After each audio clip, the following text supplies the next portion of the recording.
Hey, and welcome to Calmer Conversations. I'm Cecilia, your host. Today, I am going to share something that I listened to that really inspired me. And it's related to noticing and how we work with our brain. And I know that noticing comes up over and over again on this, but I really do think it's one of these skills that we cannot hone enough, we cannot be with enough. So let's have a little bit of grounding.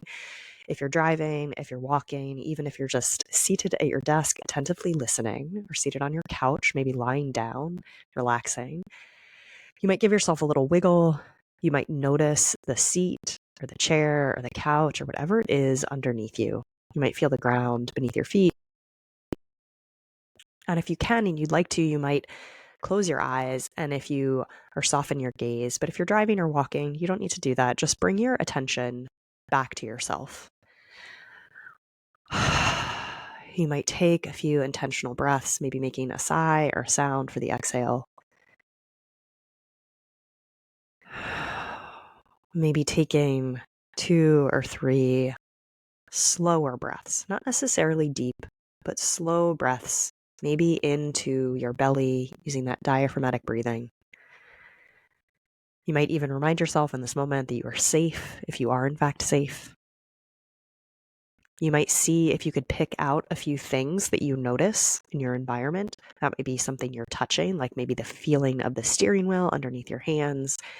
It might be the goldfinch that just flew by you. It might be the temperature of air on your skin or a taste in your mouth, but seeing if you can notice them and come into this present moment. It is so easy to skip this kind of thing, but what you just did, giving yourself that minute and a half of grounding and centering, reorganizes your nervous system. It creates different neural pathways. It actually opens you up to what we're about to talk about. So you are now more receptive to whatever it is we're going to discuss today. You can use this trick whenever you want to. Use this trick before you take classes, before you communicate with your kids or your partner or your friends. Taking a few minutes to tap into yourself it's life-changing. And in fact, I have this nervous system class, and I have promised them monthly calls, and I'm finally coming through on that. Sometimes I can have lots of big ideas and I need a little bit of push to help get them over the finish line. I don't know if that's you, but that's definitely me. And so we did it, and we talked about how you can have practices this small and how big of a difference they can make in your life, right? You're coming home to yourself, you're checking in with yourself. Okay, so what did I read? I said I wanted to talk about this. I listened to it, actually. I do read, but I listen more than I read, honestly, because I have, that seems to be a little bit easier. It's a switch that I noticed when I had my first kid, that listening to things oftentimes was more available than reading things. And although I love reading and I feel like I absorb things differently when I read than when I listen, sometimes it's fun to read and listen. So this is what I heard. It says, you can't choose something better until you are aware of what you are choosing. This is sort of a mic droppy idea. And so I'm going to read it one more time because I think it means so much, right? You cannot choose something better. And you could also say something different. You cannot choose something different until you are aware of what you are currently choosing. And what this means is that each moment to moment, we are choosing how we engage with ourselves, how we engage with our brain, how we engage with our nervous system. And we make these choices generally based on our historical choices that we intentionally made or we unintentionally made because of our family of origin or our society or our culture. And we have some momentum around these choices, right? These things are already running, they're already what our brain is used to. And so we do preferentially continue to choose them. A lot of times we don't even know we're choosing them. We don't know that we're choosing to be mean to our body. We don't know that we're choosing to undermine our trust with our kid by doubting them over and over again. We don't know that we're choosing to stay in outrage over empowerment because it's what we see around us over and over again. We don't recognize that we're making these choices. We don't even know that they are choices most of the time. So the first takeaway is how you are being in a moment can be a choice. In fact, it is a choice. Even telling yourself, I have a choice of how I am being moment to moment, is very empowering for a lot of people, because a lot of us think that how we are moment to moment is the result of everything that happens around us. And it is not, in fact, our choice. We are reactionary beings, and it's something that comes about because of other things around us. However, you have a choice in the moment. You have a choice of how you are being and who you are being. So that's the first takeaway, right? You have a choice. Once you know that you have a choice, which is amazing, right? We are these beings who have choice in our life. Isn't that so cool? Like, just stop and think about that for a moment. I have a lot of say in how I feel today. That feels so good to me. It's not a message that I received as a kid. I got this, like, you could be anything you want to be, but, like, I don't know, just not in a real way. It didn't feel like you can be as anything you want to be as long as it's what I want you to be. That's kind of what I received. Or at least how I heard it. But this idea, I have a lot of say in how I feel today. And in fact, when I notice how I'm feeling today, when I notice how I interact with my brain and my body and my being, that is when I start to get the choice to be and show up and react and talk and feel in a different way.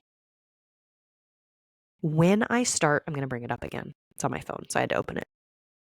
I can't choose something different and better until I'm aware of what I am choosing. First, I have to know I have choice. And then I get to say, okay, now I get to become aware of my current choices. I am choosing to be annoyed at my kid for touching me. I am choosing to be outraged at this news thing. And I think I'm going to try and get this. I had an interview with somebody else, but I want to bring the episode over here so that we can have it on this podcast because it was so interesting.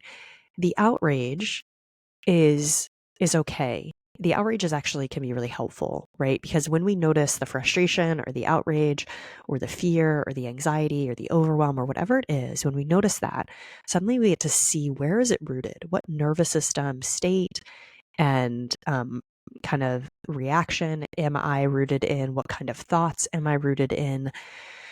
What is the thing that I have been choosing over and over again? And then asking, okay, do I want to choose this?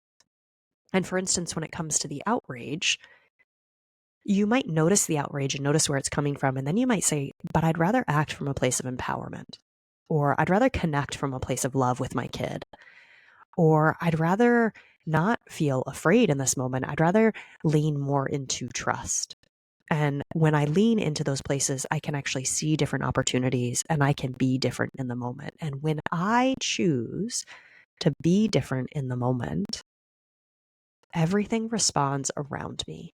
So, for instance, with the outrage, which again, totally fair and valid to be outraged at things that you might read about the news, things that are happening, but that's saying, I'm going to choose to step into empowerment, because when I act from outrage, I am not my full self. I am in this place where I am reacting.